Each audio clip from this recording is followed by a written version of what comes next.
Mmoja wa tumbuizaji ama dancer katika kipindi cha mapumziko cha Super Bowl mwezi Februari mwaka 2025 wakati wa onesho la msanii wa hip hop Kendrick Lamar amekamatwa baada ya kuonesha bendera ya Sudan yenye maandishi Sudan and Free Gaza.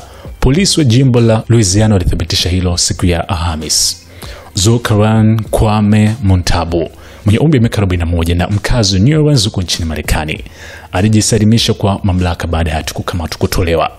Polisi wamesema alifikishwa katika kituo cha haki cha Owens akikabiliwa na mashtaka mawili: kupinga amri ya maafisa wa usalama na kuvuruga amani kwa kuingilia mkusanyiko halali.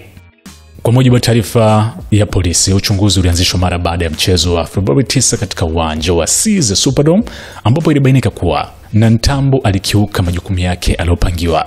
Alivuruga kipindi cha burudani kwa kukimbia uwanjani akiwa amebeba bendera hiyo huku akikataa kuzingatia amri za walinzi wa usalama waliomfuatilia. Polisi walisema kuwa kwa kushirikiana na ligi ya kitaifa ya soka NFL walibaini kuwa Nantam alikuwa na kibali cha kuwa uwanjani kwa ajili ya onesho, lakini hakuruhusiwa kufanya maandamano au kuonesha ujumbe wote wa kisiasa. Rekodi za mahakama na za kifungo zikuonesha wapo Nantam alikuwa na wakili wakati wa taarifa hiyo. Awali polisi wa New Orleans walieleza kuwa hakutokuwa na mashtaka, lakini baadaye polisi wa jimbo la Louisiana walichukua jukumu la uchunguzi kutokana na mazingira tukio hilo kutokea kwenye eneo la usalama wa hali ya juu.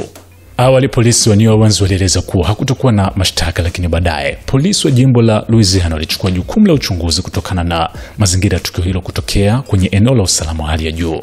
Haya yalithibitishwa na Sergeant Catherine Stegel kupitia barua pepe aliyoshiriki kwa wanahabari. NFL imetoa tamko ikipongeza juhudi za polisi kwa jimbo la Louisiana kwa bidii na weledi wao. Tunalichukulia kwa uzito mkubwa tukio lolote linalolenga kuvuruga sehemu yote ya mechi ya NFL, ikiwemo kipindi cha mapumziko, na tunafurahia kwamba mtu huyu atawajibishwa kisheria kikamilifu, taarifa hiyo ilisema. NFL pia imempiga marufuku Nantambo kuhudhuria tukio au mechi yote ya ligi hiyo siku za usoni. Nantambo alikuwa miongoni mwa kikundi cha wachezaji waliovaa mavazi meusi, alinua bendera akiwa juu ya gari lililotumika kama sehemu ya jukwaa la onesho husika kabla ya kuruka jukwani na kukimbia uwanjani ambapo alikamatwa na walinzi waliovalia suti. Rais wa Marekani Donald Trump alikuwa miongoni mwa waliokuwepo uwanjani, lakini hayakuthibitishwa kama alishuhudia tukio hilo. Katika tukio tofauti, Nantambo pia ameorodheshwa kama mwathirika wa tukio la kupigwa risasi Mei 17 nje ya tamasha la ndondi la mastaa mjini Miami. Mchezaji wa zamani wa NFL Antonio Brown sasa anakabiliwa na shtaka la jaribio la mauaji baada ya kudaiwa kuchukua bastola kutoka kwa mlinzi na kufyatua risasi mbili kuelekea kwa Nantambo aliyedai kuwa moja risasi hizo ilimjeruhi kwenye eneo la shingo. Hiyo ni SNS Mini Gen Man.